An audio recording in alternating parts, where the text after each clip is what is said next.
बिस्मिल्लाहिर्रहमानिर्रहीम। अस्सलामुअलैकुम जी।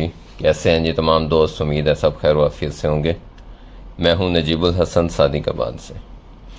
अच्छा, ये अपना छोटा सा एक सेटअप है। जैसे कि पहले भी एक सिलसिला चल रहा है, ये जो कुर्बानी के बकरे हैं इनको लेके पहले दिन से जब से परचेजिंग की है और उसके बाद जो जो खुराक जो जो प्रोटोकॉल्स दिए हैं, कोशिश की है कि स्टेप बाय स्टेप आपके साथ सारा शेयर किया जाए।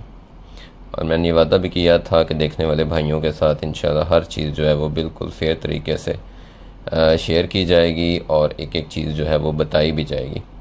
जो अगर कोई गलती होगी वो भी, और अगर कुछ ऐसा करेंगे जिससे फ़ायदा होगा तो वो भी ज़रूर शेयर किया जाएगा। तो अब तक मैं अपनी कोशिश कर रहा हूँ, उसमें किस हद तक कामयाब हो पा रहा हूँ या बेहतर जानते हैं। अच्छा जी, ये लास्ट जो मैंने वीडियो अपलोड की थी, सॉरी सेकंड लास्ट जो वीडियो अपलोड की थी वो की थी कि हम जो अब इनको वंडा दे रहे हैं उसमें क्या क्या चीज़ें कितनी कितनी ऐड कर रहे हैं। तो वो वीडियो चैनल पे मौजूद है। जो भाई पहली बार ये वीडियो देख रहे हैं वो पिछली वीडियो देख सकते हैं। तो बहुत सारे साथियों के मैसेज आए, कमेंट्स आए कि भाई इसका क्या नताइज क्या हैं इस वनडे के। तो क्योंकि हमारे यहाँ दरअसल जो भी एक ट्रेंड चलता है, अगर बंदा एक बंदे ने एक खुराक डाल के उस पे जानवर पाले हैं तो एक माइंडसेट बन जाता है कि यही खुराक अगर डालेंगे तभी जानवर जो है वो ग्रोथ करेगा। तो मैंने जब देखा कि गंदम के क्या रेट हैं और उस वक्त चने का क्या रेट है, गुली का क्या रेट है, तो मुझे तो इतनी महंगी खुराक डालना समझ में नहीं आया, जबकि हालात जो हैं वो ओवरऑल माशी तौर पे मुल्क के वो सबके सामने। तो इसलिए मैंने कोशिश की कि सस्ता वंडा तैयार किया जाए, लेकिन उसका मेयार कंप्रोमाइज़ ना हो, जानवर की हेल्थ कंप्रोमाइज़ ना हो। उसके लिए जो 4-5 साल एफ़र्ट की है, कोशिश की है सीखने की, वो थोड़ा बहुत जो तजर्बा है उसको काम में लाया गया और वो वंडा तैयार किया। और जो जो चीज़ें अब तक मैंने अब जैसे आपके पहले ज़िक्र किया है कि इनको प्रोटोकॉल्स दिए हैं वो सारे आपके साथ शेयर किए हैं। तो ये जो जानवर खड़े हैं इनको बड़ा हम ब्रीड वाइज जो है वो एक्सेप्शनल ब्रीड नहीं कह सकते। मोस्टली जो हैं आप कह सकते हैं कि ये दरमियानी कैटेगरी के जानवर हैं। जो ग्रोथ है वो क्योंकि मैं कमेंट्स में आपको जवाब दे देता, मैसेज में जवाब दे देता जी अच्छी आ रही है, तो उस तरह से समझ ना आती, इसलिए मैं दिखा रहा हूँ। ये आपको मैं ये रहीम यार खां बीतल नस्ल का बकरा दिखाता हूँ। आम तौर पे मिथ है कि ये जानवर जो है ये इस पे बोटी नहीं आती। तो ये आपके सामने है। मुझे तो ये बहुत खूबसूरत लगते हैं। हर जानवर की अपनी खूबसूरती होती है। जो आम तौर पे नाक मुंह वगैरह पसंद किया जाता है, जानवर की लंबाई, उसकी हड्डी का स्ट्रक्चर पसंद किया जाता है, वो तो इसका सबके सामने है। एक चीज़ जो इसकी सबसे खूबसूरत लगती है वो इसकी स्किन की शाइन है।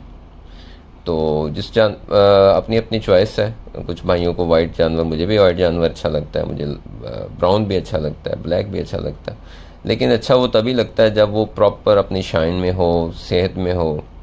हमारे पास जितने बकरे हैं, ये जो बकरा आपको सामने नज़र आ रहा है मैं समझता हूँ ये सबसे कम ग्रोथ में, ये जो 2 बकरे अभी आपको नज़र आए। तो ऐसा नहीं होता कि आपके पास 100 बकरा है तो 100 का 100 ही एक जैसी ग्रोथ देगा। कुछ बीच में ब्रीड के इश्यूज बन जाते हैं, उस तरह के ब्रीड वाइज जानवर इतना अच्छा नहीं होता। कुछ जानवर जो हैं वो आपके उनको कोई बीमारी का रगड़ा लग जाता है, वो उस तरह से ग्रोथ नहीं करते, तो कुछ के जेनेटिक्स में वो बात नहीं होती। तो ये सारी चीज़ें देखनी पड़ती हैं। बहरहाल हम 90% जो है वो हमारे पास ग्रोथ जो है वो तसल्ली बख्श है। मैं मुतमिन हूँ, कम अज़ कम मैं उस पर मुतमिन हूँ कि मैं उस पर जितना खर्च कर रहा हूँ अल्हम्दुलिल्लाह मुझे वो ग्रोथ मिल रही है। तो ये जी आपके साथ शेयर कर दिया सारा कुछ। ये हमारे पास उस वनडे से ग्रोथ आई है और ये तकरीबन कोई 25 जानवर हैं। और मेरे पास उस तरह से जिस तरह इनका इंतज़ाम हमें करना चाहिए उस तरह मैं भी इनका इंतज़ाम कर नहीं सका। मैनेजमेंट के भी थोड़े बहुत इश्यूज़ हैं, लेकिन अल्लाह का करम है कि जानवर जो हैं वो अच्छी ग्रोथ कर रहे हैं। और जितना हम अगर उस पर 1 रुपया लगा रहे हैं तो हमें 2 रुपये की ग्रोथ दे रहे हैं। तो बाकी दुआ करिएगा, दुआ में याद रखिएगा। अल्लाह ताला जो है वो अगर हमारी नीयत साफ़ है, अगर हम एक नंबर तरीके से साफ़ सुथरी खुराक दे के जानवर पाल रहे हैं तो हमें इसमें बेहतरीन रिज़्क दे। और अगर हम कहीं डंडी मार रहे हैं, कोई 2 नंबरियाँ कर रहे हैं, कुछ स्टीरॉइड्स दे रहे हैं, तो फिर हमें अच्छे वाला रगड़ा भी लगाए। तो इन दुआओं के साथ जी, इन मोहब्बतों के साथ, इन नेक तमन्नाओं के साथ आप सब के लिए भी इजाज़त चाहता हूँ।